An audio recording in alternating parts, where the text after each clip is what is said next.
As we move from the lecture on the Greeks into the Hasmonean dynasty, what we need to do is to understand where the sources come from for us to understand what happened after the fall of Alexander the Great, that 120-year period of the Seleucids and the Ptolemies fighting each other and oftentimes influencing ancient Israel territory in their war. But where do we get information, the history that we know about that time period? And the history comes from multiple sources. So the period we're talking about is the Hasmonean dynasty, and ultimately it's going to be 167 to 36 BC. 167 to 36 BC, broadly speaking, is the Hasmonean dynasty. A portion of that period is just the rebellion that we'll talk about, and then towards the tail end of that is the interaction with Rome and some civil war infighting going on within Hasmonean dynasty. But that would be probably the broadest period we can cover, 167 BC until 36 BC. And the value from looking at this is it affirms the quote that we started this class with, is that there's a convergence of three cultures, the Greeks, the Jews, and the Romans. Because in this time period is when those three cultures and ideals and everything that represented behind the Greeks and the Romans and the Jews, that is when they all collide in ancient Israel, specifically toward the end of the Hasmonean dynasty. And so Ferguson's quote comes to life in this time period. The sources behind this time period are Josephus's Antiquities, book 12 specifically, and it introduces us to the Maccabees.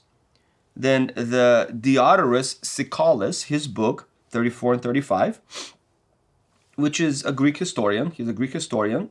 He was born in Sicily, and his works come to us from about 60 to 30 BC, that time period, 60 to 30 BC. And he writes in his historical library about 40 books total. Some of the books survive, not all of them actually are available to us today. We have some Talmudic passages that also are included. The book of Enoch is included. And then Daniel 8 through 11 also touches upon some of the history that has to do with the Hasmonean dynasty. And then 1st, 2nd, 3rd, and 4th Maccabees. The spirit is also reflected in those writings. But the main source for this period is the Maccabean literature. And we need to understand the Maccabean literature in order to gain the effectiveness and really the reliability of the historical documents. We need to understand that the Maccabean literature is valuable. We just have to understand when it was written and what was the prompt for the writing of this literature. For us, it is preserved in the Septuagint, not in the Hebrew Bible, specifically the Maccabean literature. It was regarded as authoritative by the early church up to about AD 400 until Jerome. And then he separated those books from the canonical books. It deals with that period that I just described, and it ends with Mattathias, begins with Mattathias and ends with Simon the high priest, who's the prince of the land, which is kind of that first period of the Maccabean rebellion, the father and then his sons. The first book of Maccabees, it is clear to us that the author is a supporter of the Maccabees. Originally, according to Jerome and Origen, it was written in Hebrew, but we have the Greek version and the translation of it that is filled with errors. The Old Latin manuscripts also exist, but they are also based on the Septuagint version, the Greek, not the Hebrew, and some on the Hebrew as well. It's clear to us that First Maccabees is well written, poetic, and historical. The date of the writing is probably 100 BC and written in Palestine. And it's safe to conclude that it is a first-hand account of the author himself, or perhaps an eyewitness account. Somebody he wrote who was an eyewitness, so the author picks up from an eyewitness information and writes it. And we also know that the author had access to some important documents regarding the Maccabean rebellion. It is the most important of the Maccabean books that we have accessible to us to understand this period. In regards to the theological nuances of this book, it's conservative, it includes prophecy. The audience of this book is native Judeans, and like the book of Chronicles in the Old Testament, the goal is to remind the people of God's faithfulness to protect Jerusalem and to protect his people, even against unfaithful Gentiles who aim to come and destroy. So the rebels are seen as true Israel, and it mimics some of the writing style of Samuel, Kings, and Chronicles. So that's first Maccabees.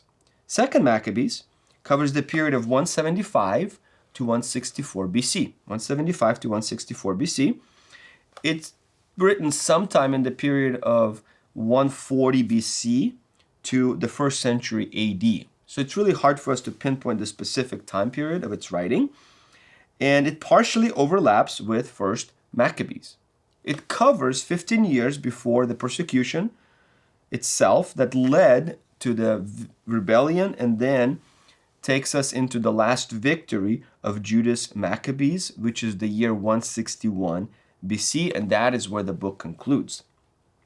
It's a different genre than First Maccabees because it's a composite work of two letters and an abridgment of a lost book by Jason of Cyrene.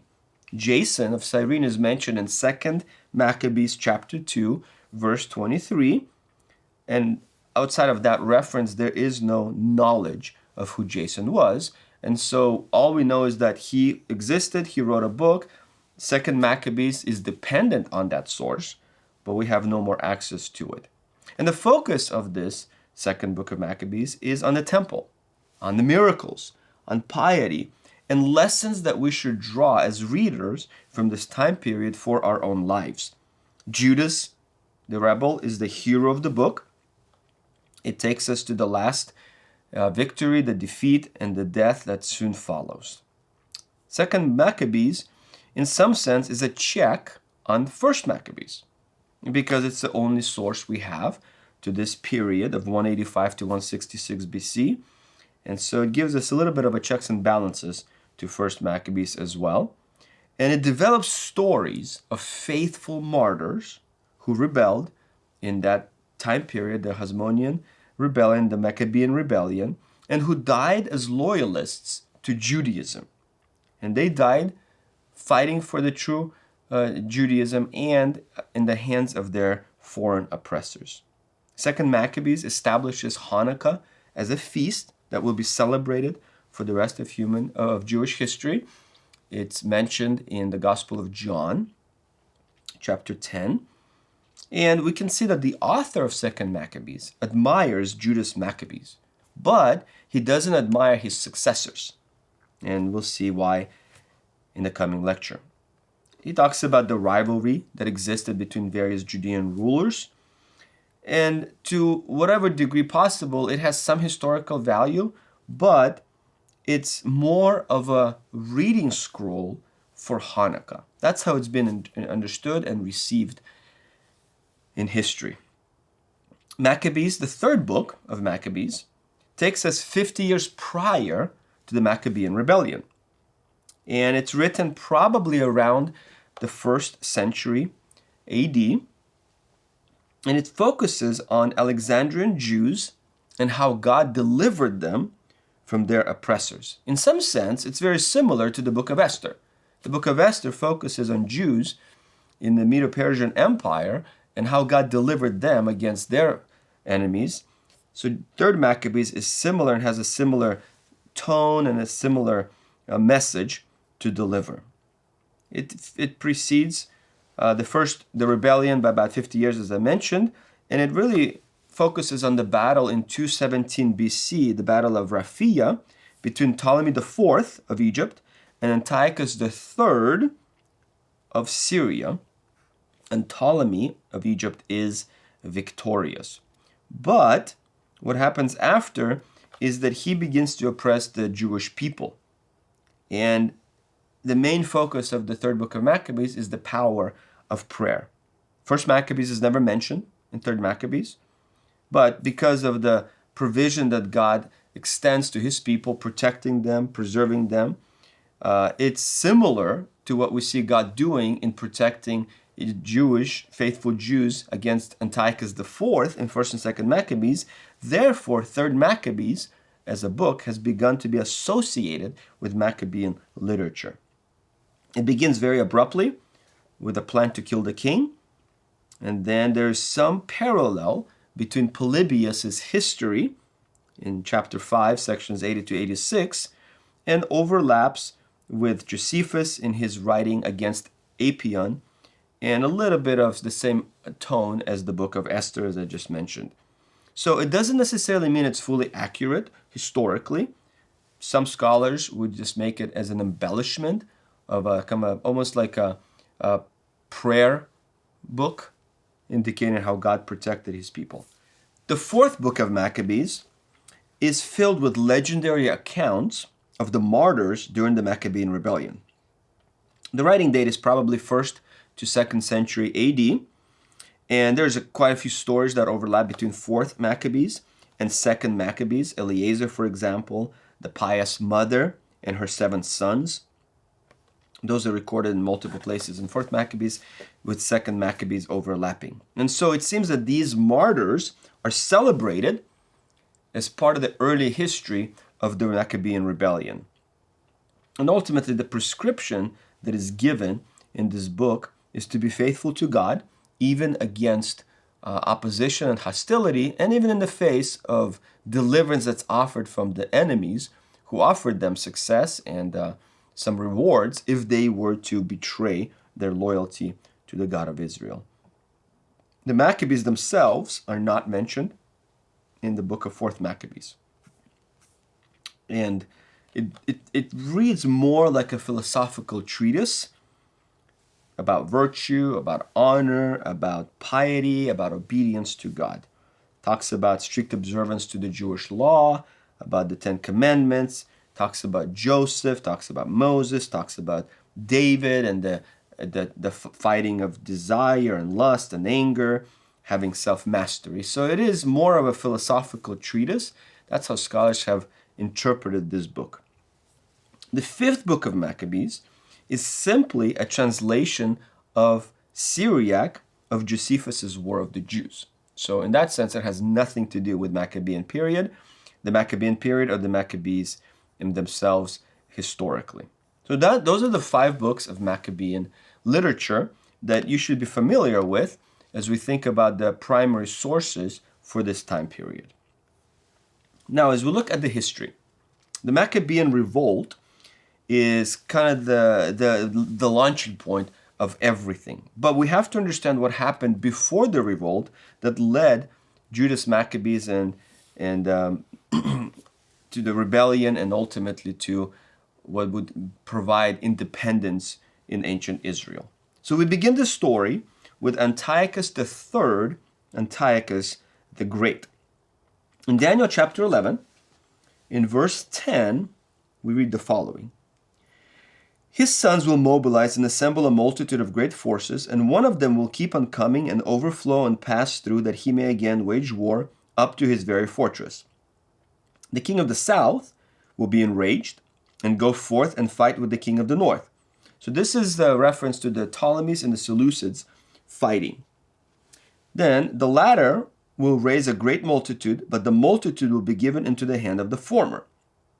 When the multitude is carried away, his heart will be lifted up, and he will cause tens of thousands to fall, yet he will not prevail. For the king of the north, which is Seleucids, will again raise a greater multitude than the former, and after an interval of some years he will press on with a great army and much equipment. Now in those times many will rise up against the king of the south.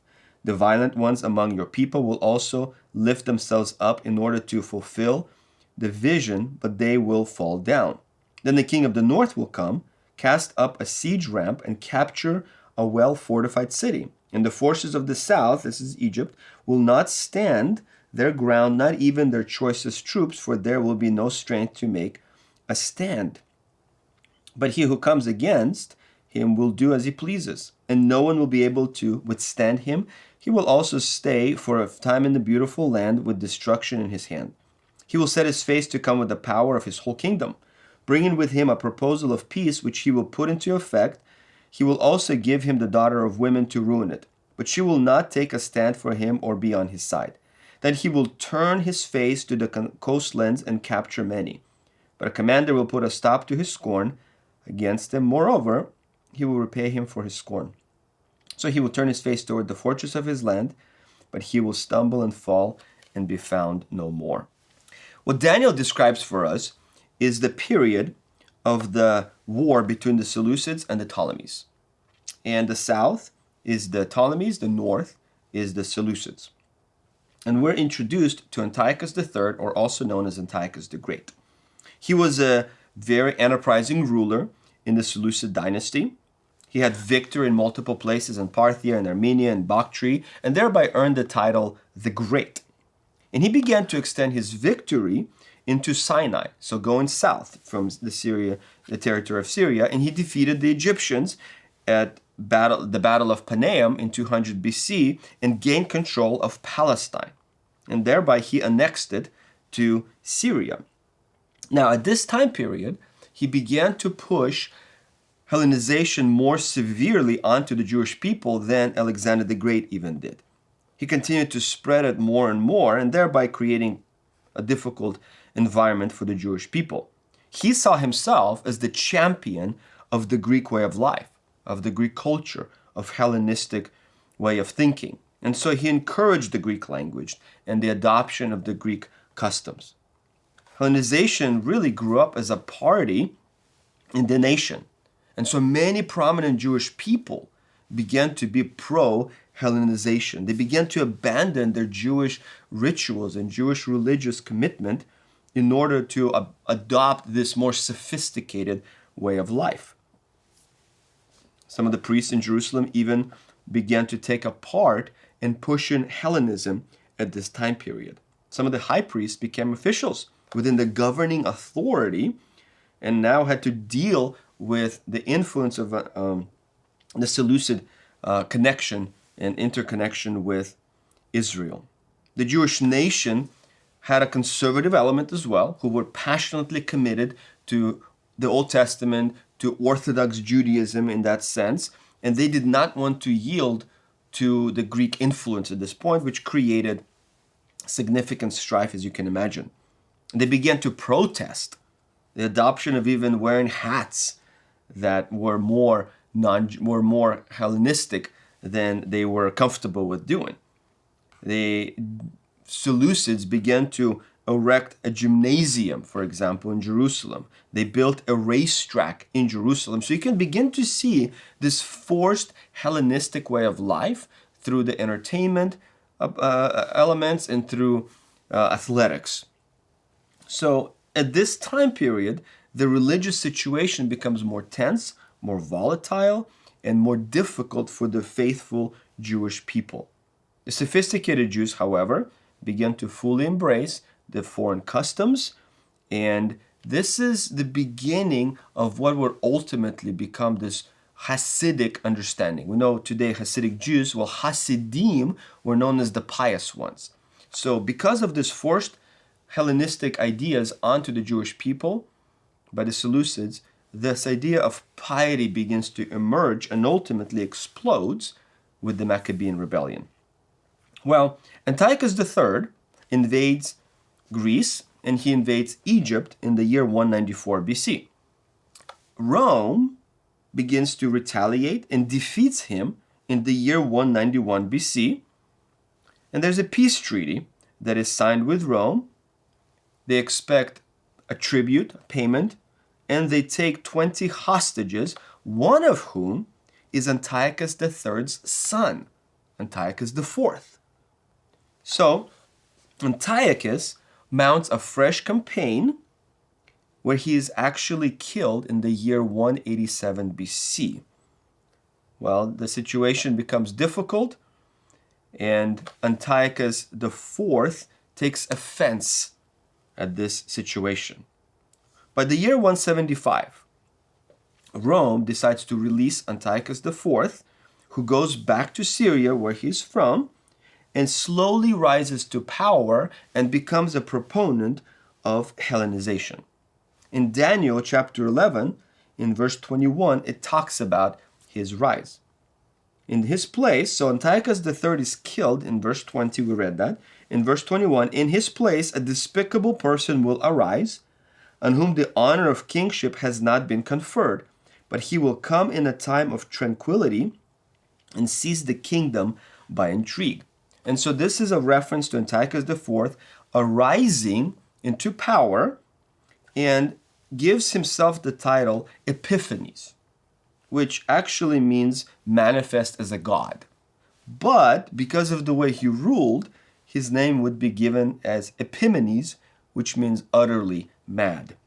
His unpredictable character is what gives him that title and what allows people to give him that nickname. We see that in Polybius and Diodorus also, and Livy. So various Greek and Roman historians give him that title.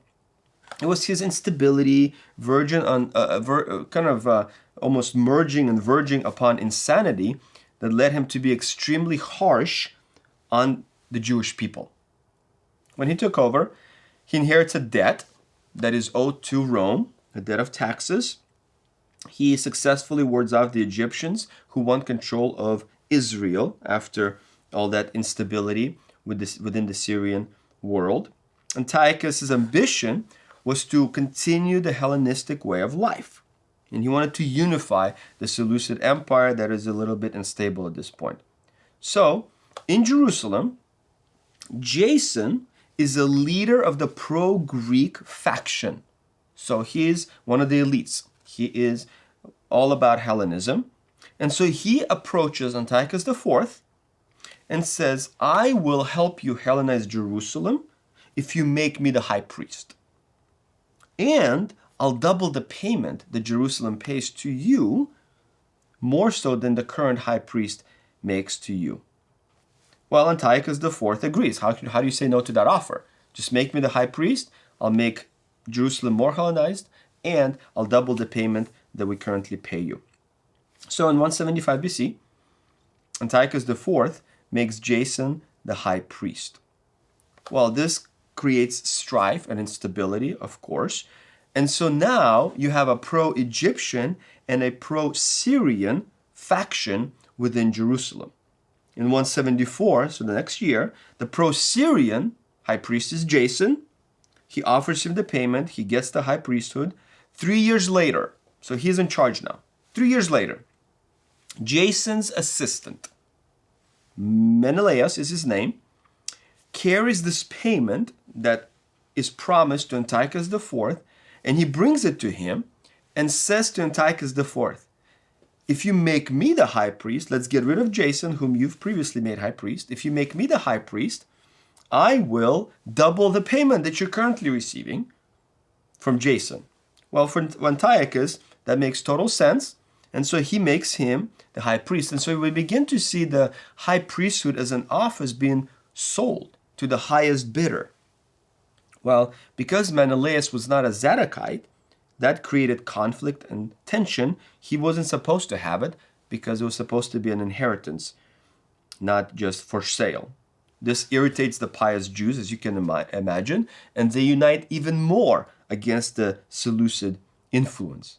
So in 170 BC, a few years later, Antiochus IV decides to invade Egypt. Well, he has to go through Israel. To do so, he needs more money to pay tribute to Rome. During this war that he has with Egypt, the Jerusalemites, with Jason's help, the deposed high priest, they decide to force Menelaus, the current high priest, out of the priesthood. And Antiochus IV, after his battle in Egypt, as he returns back home, goes through Israel, he wants revenge. And so he reinstalls Menelaus back into the priesthood, getting rid of Jason, and desecrates and plunders the temple. In the year 168 BC, his two nephews, Antiochus IV's nephews in Egypt, rebel. Remember, he just was there a couple years ago. He conquered it. He installs two nephews, and so they rebel against him. And they appeal to Rome for help. Antiochus IV is defeated. He is given additional burden, tax burden to pay to Rome. And so he's met outside of Alexandria, Egypt, by the Roman delegation. The Roman military general at this point is Popilius Lianus. And the story goes that he gives him an ultimatum. He draws a circle around him and says, before you step out of this circle, I need you to commit to leaving Egypt and never coming back. And thereby, you have to understand that Egypt now is under Roman influence. Well, Antiochus is defeated. He has no choice but to agree to the terms. And so he leaves, withdraws his forces, and he returns home through Israel. And Israel at this point would become a buffer state between Syria and Egypt. And Egypt has now become closely aligned with Rome. As he moves back through Israel, back home, he is upset about what just happened in the year 168 BC. So he enters Jerusalem, and the people in Jerusalem at this time thought that Antiochus was actually killed. So they get Jason back and they march on Menelaus. So there's constant civil war friction in Jerusalem. Some of that happened in Egypt. So Antiochus IV has to deal with multiple insurrections. Well, when they realize that Antiochus IV isn't killed, Jason flees. Menelaus is restored into the office of the high priest. And what we read in Daniel chapter 11, verse 29, of this period, it says this: at the appointed time he will return and come into the south, but this last time it will not turn out the way it did before. So this is a reference of his event with Rome. Sheeps of Kittim, the sheeps of Kittim, that's in verse 30, that's a reference to Rome, will come against him. Therefore he will be disheartened and will return and become enraged at the Holy Covenant and take action. So once he loses to Rome, he's enraged and he goes back to Jerusalem. So he will come back and show regard for those who forsake the Holy Covenant. So he decides to, as I said a minute ago, he decides to plunder Jerusalem in order to have to pay more of the taxation to Rome. And in verse 41, forces from him will arise, desecrate the sanctuary fortress, and do away with the regular sacrifice, and they will set up the abomination of desolation. So that is the beginning of the rebellion that ultimately takes place in Jerusalem. In the year 167, Apollonius, the chief tax collector under Antiochus IV, is dispatched with 22,000 people to Jerusalem on the Sabbath. And he comes in and kills many of the male population. Women and children are enslaved, and some people leave the city. The city is demolished. The old city of Jerusalem is refortified and is brought under the influence of Antiochus IV.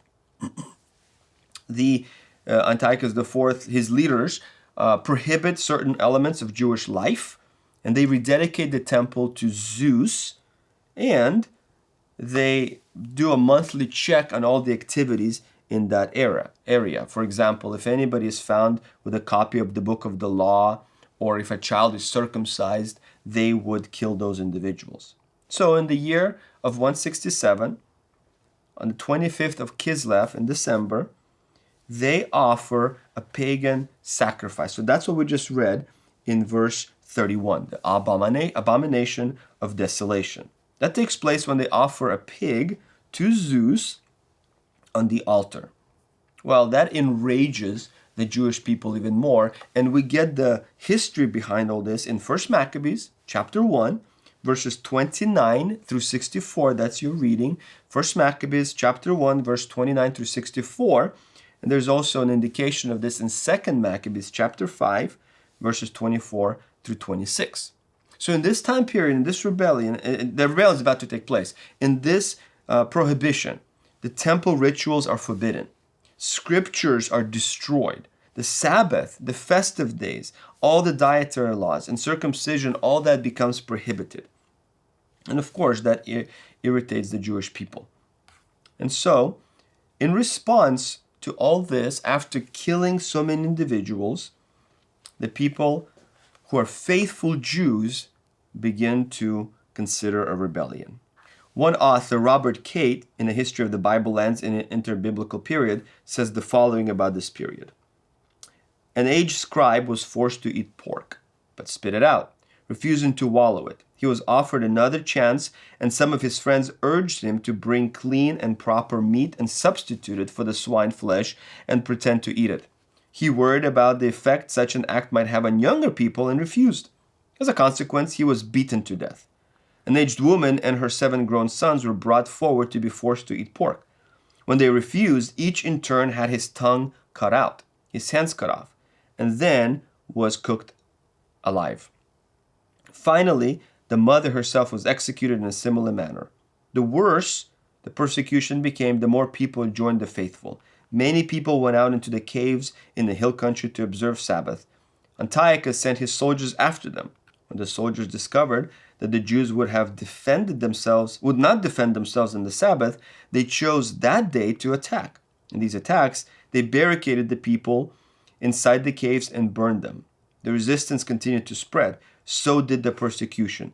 Each fed upon the other. And so you can see this chaos taking place in Jerusalem. Constant friction, constant warfare, constant hostility between Antiochus IV and the faithful Jews.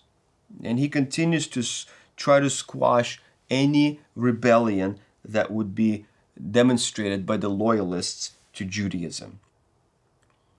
The same author writes, they decided that faith was more important than life. So this is a reference to those who were rebelling. The ordinary common folk simply, quietly, and calmly decided to resist. There was no organized revolt. Neither was it a militant resistance. They simply decided with cold logic to remain faithful to God, regardless of the cost. Few experiences in history stand out like one for heroism, commitment, devotion, and calm, but agonizing suffering. In Jerusalem, mothers continued to have their baby boys circumcised. Antiochus IV soldiers killed the infants, tied their bodies around their mothers' necks, and forced the women to parade through the streets. Finally, the women were executed. Yet having witnessed this, other mothers continued to circumcise their sons. So this author is writing and trying to summarize what we see in 1st Maccabees and 2nd Maccabees. That is, the loyalty of the people at this time period to the Jewish way of life. And so in the book of 1st and 2nd Maccabees, these individuals become the heroes. And so the zealots, you could say, the faithful Jews, they now become the rebels. These are the individuals that 1st Maccabees writes about, those who are more faithful to God than to Antiochus' Hellenistic pressure, those who chose death and suffering instead of succumbing to the pressures of Hellenism. So now this kind of historical setting, the 10 years or so prior to the Maccabean rebellion in 167 BC, the events that took place that I just described, that is what leads us into the Maccabean rebellion. The word Maccabeus is a Greek word, Maccabeus. In Aramaic, the word is hammer. That's where the idea comes from. Maccabees is a reference to hammer. Now, the lineage of this family goes back to 1 Chronicles 24, verse 7, where there is a man named Joarib, who is from Hashmon. So he is the great-grandfather of Mattathias, the rebel, the first rebel, who's also from Jerusalem. And Mattathias has 5 sons: John, Simon, Judas, Eleazar, and Jonathan. This is the family. Ultimately, Judas, one of the 5 sons, is called the Maccabeus, or the hammer, because he deals the blow to Hellenism and ultimately establishes independence for the Jewish people. This family is from the city of Modi'in, or the village of Modi'in, about 17 miles northwest of Jerusalem. And it was a prominent family in ancient Israel because of this rebellion and the successful rebellion. It made history in expanding the territory of Israel almost to the level of the Davidic kingdom until Rome comes into the picture in the first century BC and ultimately annexes Israel under the Roman Empire. In this time period, from 167 BC into the middle of the first century BC, so about 100 years or so, Israel is independent. Those are the consequences of this rebellion. Israel gains independence for about 100 years. Remember, they haven't had independence before 586 BC. That was the last time they had independence. The Babylonians came, then the Medo-Persians, then the Greeks, now the Seleucids, and finally they have independence. So it's been about 400 years since they've had their independence in history, and the Maccabean rebellion gains that for them one more time.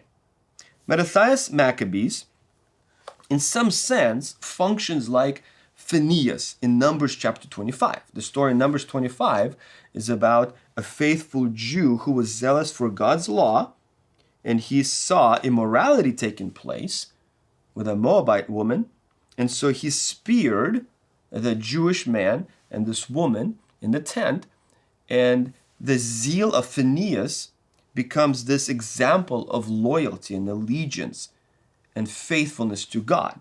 And in Second Temple Jewish writings, this ideal of Phineas becomes a model to follow, that if you're truly loyal to God, you will be even willing to kill because of your allegiance to the God of Israel. You can kind of see this taking place in Paul. The Apostle Paul, before he converted to Christianity, he talks about his zeal for the traditions of the ancestors. And the idea being there, most likely, the language connects him back to the same story in Numbers 25, that he was zealous, like Phineas was, because he wanted people to be faithful to the God of Israel, even if it meant killing Christians. And so there's a little bit of a similarity here, symbolically, between Mattathias and Phineas, and then ultimately in the future you would have Paul being similarly zealous for the tradition of the ancestors. Well, the narrative takes place in 1 Maccabees chapter 2, and also in the book of Josephus' Antiquities, section 12.6.265. That is your reading, but I'll just read part of the Josephus account. It's a shorter version than what Maccabeus offers for us, 1 Maccabees. So, in Josephus, this is what we read. This is Josephus' Antiquities. Now, at this time, there was one whose name was Mattathias, who dwelt at Modin, the son of John, the son of Simeon, the son of Asamaeus, a priest of the order of Joarib, and a citizen of Jerusalem. He had 5 sons, John, who was called Gadiz, and Simon, who was called Matthias, and Judas, who was called Maccabeus, and Eliezer, who was called Auran, and Jonathan, who was called Aphas. Now this Mattathias lamented to his children the sad state of their affairs, and the ravage made in the city, and the plundering of the temple, and the calamities the multitudes were under. And he told them that it was better for them to die for the laws of their country than to live so ingloriously as they did. But when those that were appointed by the king were to come to Modin, that they may compel the Jews to do what they were commanded, and to enjoin those that were there to offer sacrifice, as the king had commanded, they desired that Mattathias, a person of the greatest character among them, both on their accounts and particularly on account of such numerous and so deserving a family of children, would begin the sacrifice. So in other words, they decided that if the king comes and forces a sacrifice, he would be the first one, because his fellow citizens would follow his example, and because such a procedure would make him honored by the king. But Mattathias said that he would not do it, and that if all other nations would obey the command of Antiochus, either out of fear or to please him, yet would not he nor his sons leave the religious worship of their country. So he makes a decision not to worship the way Antiochus demands under no conditions. But as soon as he had ended his speech, there came out of the Jews into the midst of them and sacrificed as Antiochus had commanded. So another individual came and actually fulfilled the sacrifice that Antiochus demanded, at which Mattathias had great indignation. and ran upon him violently with his sons, who had swords with them, and slew both the man himself that sacrificed, and Apelles, the king's general, who compelled him to sacrifice, with a few of his soldiers. He also overthrew the idol altar and cried out, "If anyone be zealous for the laws of his country and for the worship of God, let him follow me." And when he said this, he made haste into the desert with his sons and left all of his substance in the village. Many others did the same also and fled with their children and wives into the desert and dwelt in caves.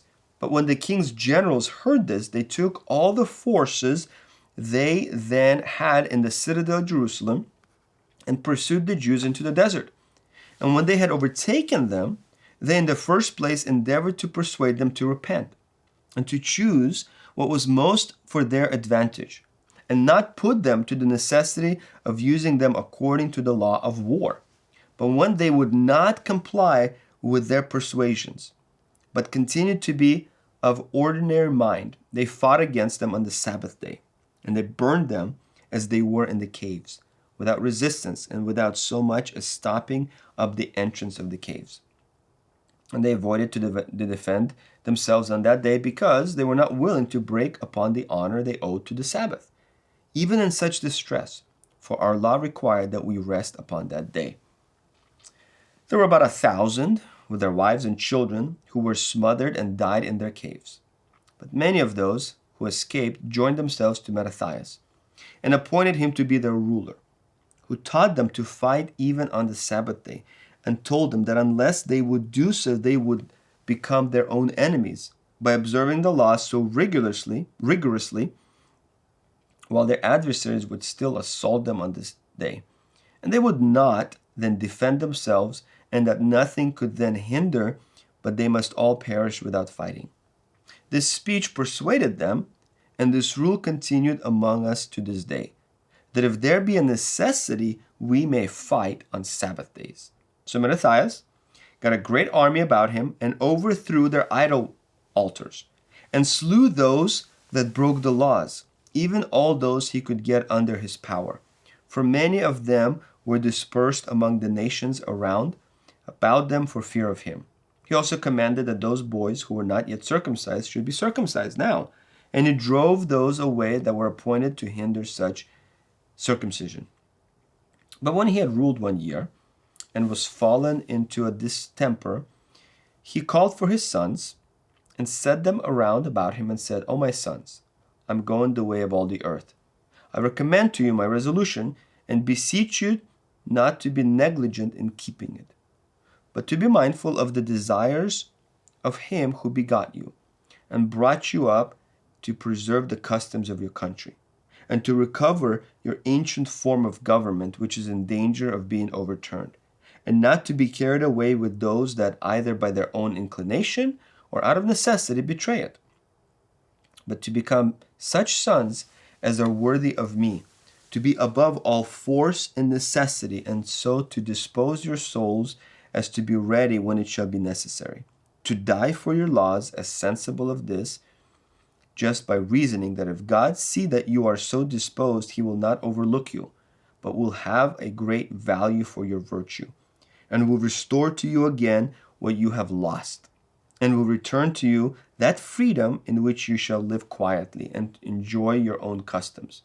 Your bodies are mortal and subject to fate, but they receive a sort of immortality by the remembrance of what actions they have done, and I would have you in love with this immortality, that you may pursue after glory, and after, when you have undergone the greatest difficulties, you may not scruple for such things, so to lose your lives. I exhort you especially to agree with one another, and in what excellency any of you exceeds another, to yield to him so far, and by that means to reap the advantage of everyone's own virtues.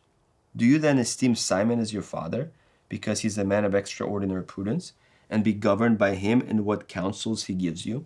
Take Maccabeus for the general of your army, because of his courage and strength, for he will avenge your nation and will bring vengeance on your enemies.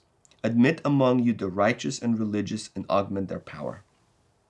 When Mattathias had thus discoursed to his sons and had prayed to God to be their assistant and to recover to the people their former constitution, he died a little afterward and was buried at Modin, all the people making great lamentation for him. Whereupon his son Judas took upon the administration of public affairs, and in the 146th year, and thus by the ready assistance of his brothers and of others, Judas cast their enemies out of the country, and put those of their own country to death who had transgressed its laws, and purified the land of the pollutions that were in it. So in this reading from Josephus, what we see is the transition from Mattathias to Judas Maccabees. He dies, he sets up his son, who's not the oldest necessarily, but he sets him up as the general who will continue the war against Hellenism. Now, you can see some of the same information in 2 Maccabees chapter 8, and that gives us the period of Judas. So you can read that, and also in 1 Maccabees chapters 3 through 9. That is the continued rebellion that takes place. By the late 165 into 164 BC, Judas becomes the rebel leader. He organizes them into guerrilla warfare groups, and they ultimately gain possession of the Temple Mount. They clean it, they repair it, they build a new altar, and they begin to restore the traditional worship to Yahweh. They call this event Hanukkah. Josephus in his Antiquities chapter 12 writes about it. 1 Maccabees chapter 4 writes about it. And Hanukkah as a term just means dedication, consecration. It has to do with renewal and restoration. And so this holiday that continues to be celebrated by the Jewish people to this day begins in this time period. It's in the context of the Maccabean rebellion. It's when they regain the Temple Mount and the temple, and they reconstitute the worship of the true God. That is Hanukkah. Jesus celebrated it. We see that in John chapter 10, verse 22, which reads, "At that time the festival of the dedication took place in Jerusalem. It was winter." So this is the time where Jesus is affiliated with Hanukkah. So it begins on the 25th day of the month of Kislev and continues for 8 days, leaking into Passover. Now there's more reading that is associated with this. 1 Maccabees chapter 4, verses 36 through 61, 4, 36 through 61, and Josephus' Antiquities, section 12.316 to 326. Those sections need to be read to understand exactly what happened with the Hanukkah event. And I'll just read for us the Josephus' account because it's a little bit more brief. When the generals of Antiochus' armies had beaten so often, Judas assembled the people together and told them that after this many victories which God had given them, they ought to go to Jerusalem and purify the temple and offer appointed sacrifices. But as soon as he, with the whole multitude, was come to Jerusalem and found the temple deserted, and its gates burnt down, and plants growing in the temple of their own accord, on account of its desertion, he and those who were with him began to lament and were quite confounded at the sight of the temple.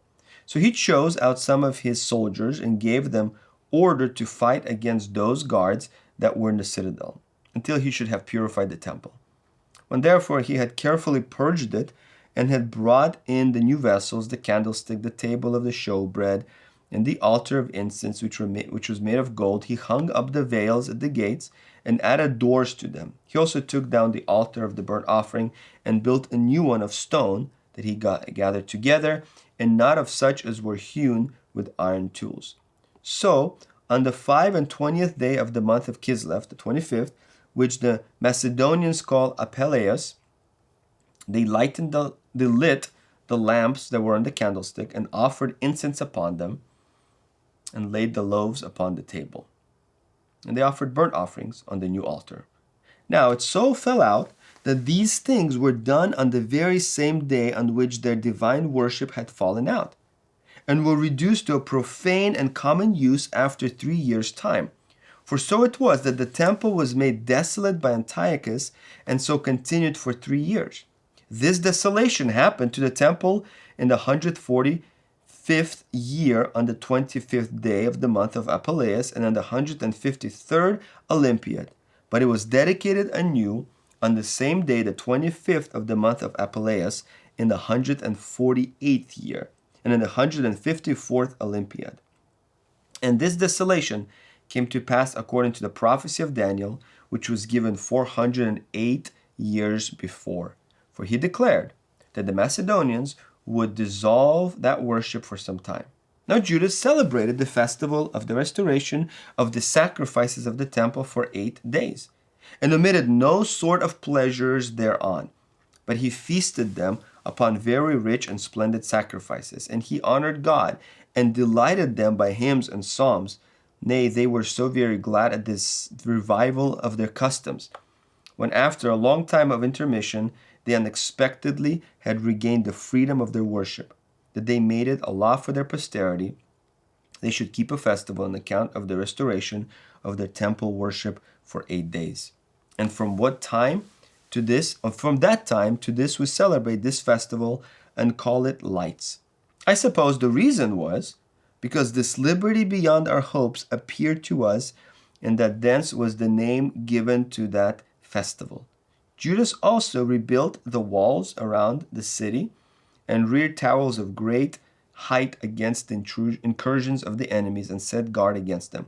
He also fortified the city of Bethura, and it made serve so that it may serve as a citadel against any distresses that may come from our enemies. So Josephus summarizes this account of how the actual cleansing of the temple took place, and then the celebration that followed. This is the year 164 in the month of December. So once all the battles subside, the Hasmonean dynasty is established. Syria agrees to peace, and we see that in 1 Maccabees chapter 6, verse 59, where the Syrians say, "Let us agree to let them live by their laws, as they did before, for it was on account of their laws that we abolished, that they became angry and did all these things." So Judas Maccabeus ultimately establishes peace between the Seleucids and the Jewish people, and establishing the Hasmonean dynasty. He is remembered as a military leader, and accomplished conquest and peace. And once he dies, Jonathan, one of his brothers, continues the legacy of the Hasmonean dynasty between the years of 161 to 142. There's an overlap there, and you remember, as we read about their father's final speech, that he establishes Jonathan as the prudent one, but then Judas as the warrior. And so there's overlap. And so once Judas dies, Jonathan continues all the way for another 20 years into the year